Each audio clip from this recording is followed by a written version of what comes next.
nagpapasalamat po ako sa ating pinakamamahal na Panginoong Jesus sa ginto pribilehiyo po na makapagpasalamat sa kanyang banal na harapan, hallelujah, at muling makadalaw po sa lugar na ito, hallelujah. Medyo matagal na po nang huli po akong nakapagpasalamat dito, hallelujah. Pinapasalamatan ko po yan sa ating pinakamamahal na Panginoong Jesus.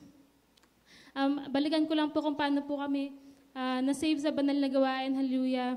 Kung maalala ko po, nung mga panahon po na yon ay kabataan ko po, andyan po na sobrang gulo po talaga ng aming buhay, hallelujah. Araw-araw po nag-aaway yung parents ko, hallelujah. Kapag uuwi po yung beloved papa ko, andyan po talaga na yung mga gamit po namin. Binabasag niya po talaga, hallelujah. Lasing po lagi yan pag umuwi, wala pong kapayapaan talaga sa aming tahanan, hallelujah. Hanggang dumating po sa point na napagod na po yung beloved mama ko at naglayas po yan, hallelujah. Pero yan po yung ginamit ng ating pinakamamahal na Panginoong Jesus para madako po siya sa beloved tito ko. Andyan po na-sharean po siya, andyan po nabautismuhan siya sa ating pinakamamahal na Panginoong Jesus. Yan po yung unang himala na binigay sa amin ng ating pinakamamahal na Panginoon. Nung panahon po yan na naglayas po yung beloved mama ko, ay nabinat po siya noon after niya mga anak. Pero after po ng baptism, andyan po na pinagaling po siya ng ating pinakamamahal na Panginoong Jesus. Hallelujah. At dyan po na sa sobrang gulo po ng buhay namin, pagbalik po ng beloved mama ko, hindi po siya nakapagpatuloy. Dala po ng kabaguhan, hallelujah. At lalo pong lumala yung aming buhay, hallelujah. Dumating po sa point na naging broken family po kami, nagkahiwalay po sila ng aking beloved papa, hallelujah. Pero po, kung titignan po, andyan yung kaguluhan, kalungkutan, pero yun po pala yung plano ng ating pinakamamahal na Panginoong Jesus na nalipat po kami ng tahanan dito sa Angono, Rizal, hallelujah. Andyan po na nung nalipat po kami ng tahanan, hallelujah, lahat po ng family members ko nabautismuhan po sa pangalan natin pinakamahal na Panginoong Jesus, hallelujah. At hindi niya rin po hinayaan na maging broken family kami. Andiyan po, mahal na po yung gumawa ng paraan para mabuo po kami yung family po namin, hallelujah, praise the Lord. Sa patuloy po namin paglilingkod, hallelujah, nandiyan po na hindi po talaga puro rosas, hallelujah, nandiyan po yung mga pagsubok. Yung beloved papa ko po, dumating po yung point na siya po yung ginamit bilang manguusig po sa amin sa pagdalaw hanggang dumating po sa point na dalawa na lang po kami ng beloved mama ko na dumadalaw, hallelujah. Andiyan po na kada araw po na, or kada gawain po na dadalo kami, hallelujah. Andiyan po nagagawa talaga yung paraan ng beloved papa ko para ma-provoke po kami, hallelujah. Andiyan po na darating po kami sa bahay, sira po yung mga gamit. Halos wala po kami madadatnan na ayos. Imagine niyo na lang po pati po yung kaldero na sobrang tigas po niyan, hallelujah. Andiyan po na imamaso niya po talaga yan para masira, hindi hindi mapakinabangan, hallelujah. Andiyan po na yung gawa ng kaaway, andiyan po na dumating yung time na sa sarili po ng aking beloved mama, hindi niya man po binanggit sa amin, hallelujah. Nakapag-isip po pala siya na magpahinga po muna sa pagdalo. Sabi niya, sa sarili niya lang, try niya munang hindi dumalo at baka hindi na po maging sobrang gulo ng tahanan namin. Baka yung beloved papa ko hindi na kada linggo nagwawala sa bahay. Hallelujah. Nandiyan po na, namalayan ko na lang po, ako na lang po mag-isa yung dumadalo. Yung beloved mama ko po, hindi na po dumadalo. Although bata pa po ako noon, hallelujah. Nandiyan po na, hindi naman po naging peaceful yung tahanan namin, hallelujah. Nandiyan pa rin po na kahit hindi dumadalo yung beloved papa ko, yung beloved mama ko, andyan na magulo pa rin po yung tahanan namin, hallelujah. Hanggang sa dumating yung point na pati ako ayaw na akong padaluhin ng beloved papa ko, hallelujah. Pero sabi ko sa mahal na Panginoon, panghawakan mo ko, hallelujah. Dahil sa mga time na yun, hallelujah, dumating po yung paalala sa beloved mama ko na nagkasakit po yan ng tuberculosis, hallelujah. Noong mga panahon na po yun, underage pa po ako, hallelujah, dumating sa time na na-hospital po yung beloved mama ko. Ako lang po yung nagbabantay nun sa hospital, hallelujah. Sabi po ng doktor, kailangan na niyang tubuhan dahil po hindi po kasi siya makahinga. Dala po nung nagkaroon siya ng tuberculosis at nagkaroon din po ng mga komplikasyon at nagkaroon na siya ng tubig sa baga, hallelujah. Sabi ng doktor, pag hindi mo yan pinatubuhan, kahit mamayang gabi yung beloved mama mo, mawawala na yan ng buhay, hallelujah. Sabi ko, mahal na Panginoon, kung kalooban mo, pagpahingayin yung beloved mama ko, ikaw yung bahala sa amin. Pero kung hindi, mahal na Panginoon, pagalingin mo siya, mahal na Panginoon, ikaw yung maglabas sa amin sa ospital na to. Hallelujah. Nandiyan na, pag nag-struggle po huminga yung beloved mama ko, nagpupuri lang po kami, andyan po na hindi po yan natubuhan pa noong mga panahon na yon. At nung dumating yung mga beloved family ko, andyan na sa kalooban ng family ko po, since ako na lang po yung naglilingkod, natubuhan po yung beloved mama ko. Nung time po na yun, sobrang critical po ng beloved mama ko, pero andyan na, pina-pray over po namin sa mga beloved prayer warriors, hallelujah. Within a week po, andyan na nakalabas po kami sa kahabagan natin, pinakamamahal na po yung Jesus, hallelujah. Pinapasalamatan ko po yan sa mahal na Panginoon. At noong mga panahon din po na yon, grabe po yung panguusig ng beloved papa ko. Sabi niya, hindi na daw po niya ako pag-aaralin. Hallelujah, pagpatuloy daw po akong dumalo dahil sabi niya, nakita mo na, nagkasakit na yung beloved mama mo, tapos dadalo ka pa, hallelujah. Pero sabi ko sa mahal na Panginoon, di bali nang hindi makapag-aral, wag lang sa'yo mahiwalay, hallelujah. Dahil nakita ko po ganong kahirap, hallelujah, na mahiwalay po sa ating pinakamamahal na Jesus. Nandiyan po na, sa katagalan po, nung enrollment na po, hindi pa po ako nakakapag-enroll, hallelujah. Dumating po yung after, parang pasukan na, hindi pa po ako nakakapag-enroll, pero biglang sabi ng beloved papa ko, hallelujah, hindi ka pa ba mag-enroll? Pasukan na, hallelujah. Siya po na, binigyan niya po ako ng tuition, nakapagpatuloy po ako sa aking pag-aaral. Inipurin po ng mahal na Panginoon ang kanyang puso, hallelujah. Andiyan po na, pinapasalamatan ko po sa ating pinakamahal na Jesus. Kahit andyan po yung kahirapan, hallelujah, pinagtapos niya rin po ako ng pag-aaral, hallelujah. Na pasalamatan ko po yun sa ating pinakamahal na Panginoon dahil ng mga time po na yun sa sobrang hirap po ng buhay, hallelujah. Sinubo ko po yung pagbibigay, hallelujah. Naalala ko po, everyday po, ang bibigay po sa akin ng beloved mama ko na baon, 100 pesos lang po. Tapos, yung pamasahe ko po yan, mahigit 50 pesos. Tapos ikakaltas ko po yan yung tithes and offering ko. Tapos, sabi ko, mahal na Panginoon, ikaw bahala sa akin, hallelujah. Paminsan po, kahit hindi ako bigyan ng beloved mama ko na baon, nakakaipon pa rin po ako ng pampasok sa school kahit minsan wala na po akong baon. Hindi ko po alam kung saan ako kumukuha. Basta kailangan, pag binigyan po ako ng beloved mama ko ng baon, ikakaltas ko muna yung para sa ating pinakamamahal na Panginoon. Nandiyan na pinagpala niya ako, hindi niya ako pinabayaan hanggang makatapos po ako ng pag-aaral. Hallelujah, praise the Lord. Pasalamatan ko rin po sa ating pinakamamahal na Jesus na after ko po magtapos ng pag-aaral, nag-take po agad ako ng board exam. Hallelujah. Nandiyan po sa pag-take ko ng board exam, hindi po ako nakapag-review kasi nga, mahal po ang mag-review center, hallelujah. Sabi ko sa mahal na Panginoon, ang pangako mo, unahin ka. At lahat ng bagay, idaragdag mo na lamang, hallelujah. Bago po yung board exam namin, nandiyan po, nag-alay po ako ng pag-aayuno, hallelujah. Niluhod ko po talaga yan sa ating pinakamamahal na Jesus. At hindi po talaga tayo bibigyan ng ating pinakamamahal na Jesus. Nandiyan po na, nung lumabas po yung board exam after one take, andyan po na pinagpala yung ibang lingkod na makuha yung kanyang license for teaching. Hallelujah. Amen. Praise the Lord. Glory to God.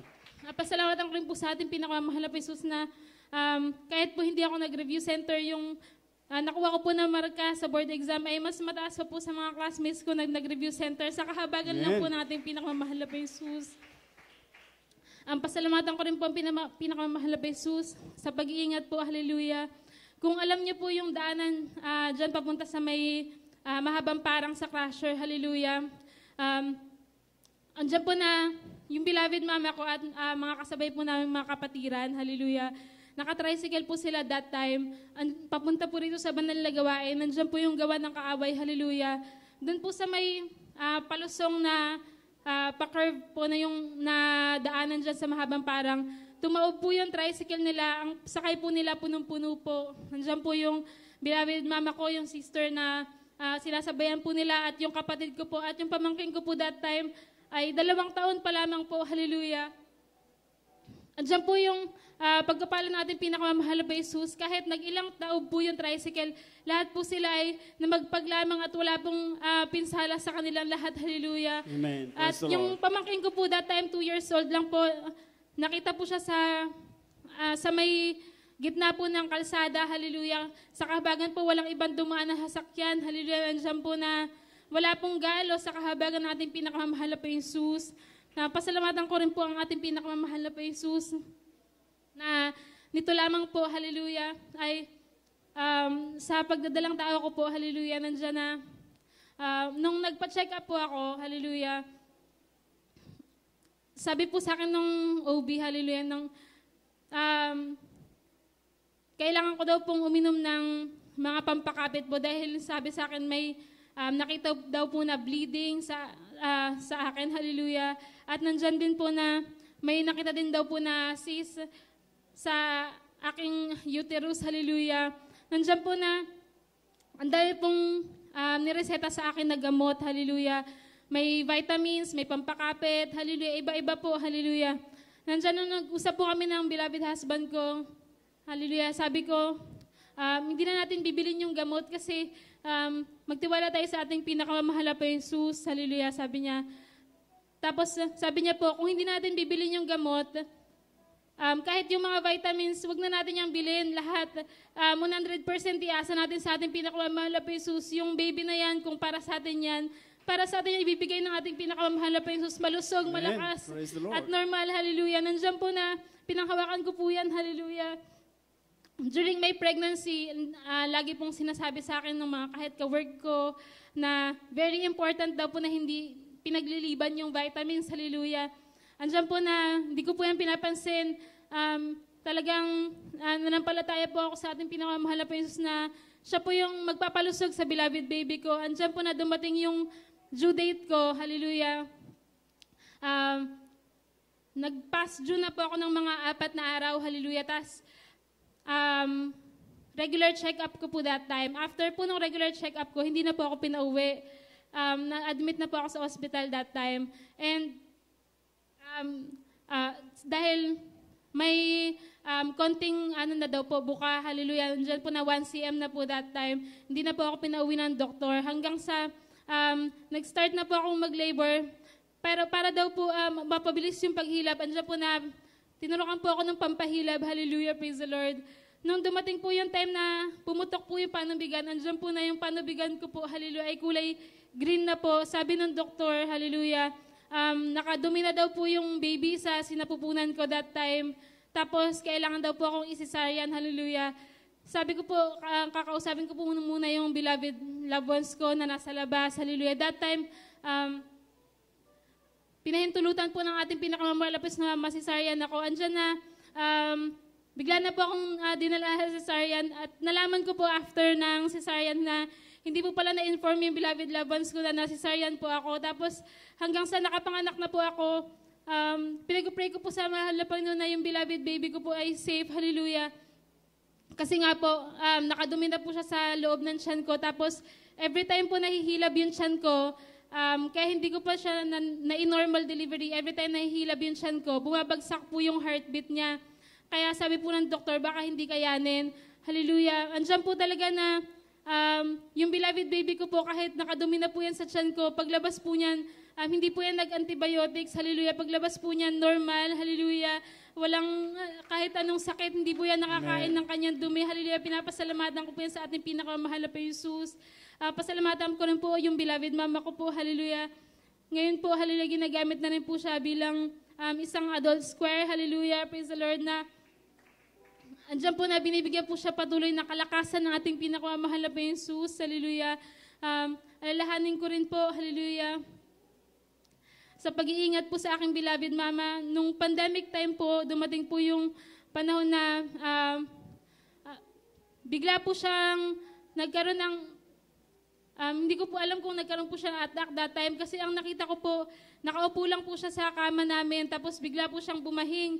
After po niyang bumahing, andyan na, nagdumi na po siya ng nagdumi. Mga 30 minutes lang po, sobrang bilis. After po niyang magdumi, andyan po na sobra niya na pong putla. Tapos, nakita ko po na nag-iba na yung kulay ng kanyang mata. Hallelujah, praise the Lord. Nung time na po yun, nandun yung aking beloved papa sa bahay. Hallelujah. Nararamdaman ko po na ayaw pong ipaalata ng beloved mama ko na masama yung pakiramdam niya kasi andyan nga po yung pag-uusig ng beloved papa ko. Hallelujah. Tapos bigla ko na lang po napansin na parang malalaglag na po sa higaan yung beloved mama ko kasi nakaupo po siya. Andyan po na inagapan ko po yan na bago malaglag sa higaan, hallelujah. Tapos naramdaman ko po na nawala na po siya parang malay, hallelujah, praise the Lord. Tapos yung kamay niya po malamig na, yung labi niya po wala ng kulay, tapos parang hindi na po humihinga yung beloved mama ko, hallelujah. Andiyan po na, sa oras po ng kagipitan, hallelujah, sabi po, ang turo po sa atin ng ating mahal na pastor, sumigaw po ng 3 times na hallelujah, praise the Lord, hallelujah. Binulungan ko po yung beloved mama ko na yan. Sabi ko, ma, wala tayong ibang aasahan. Kung naririnig mo ako, sabayan mo ako. Sigaw tayo ng hallelujah, praise the Lord. 3 times po yan, hallelujah. Yung beloved mama ko na parang hindi na po humihinga after 3 times po pagsigaw ko ng hallelujah, praise the Lord. Yung kamay niya po biglang gumalaw, hallelujah, praise the Lord. Amen. Praise the Lord. Tapos po nang biglang gumalaw yung beloved mama ko, parang yung kulay po ng mata niya, nagkaroon na po uli siya ng ulirat, hallelujah. Tapos pagkatas po niya magkaroon ng ulirat, andyan po na patuloy po yung pagre-review ko, hallelujah. Nagpatawag po kami ng beloved preacher na malapit sa amin, hallelujah. Nilehans po yung beloved mama ko na yan, hallelujah. Tapos within that day po, parang walang nangyari, hallelujah, praise the Lord. Andyan po yung fully healed, full healing na binigay nating pinakamamala po Jesus, hallelujah.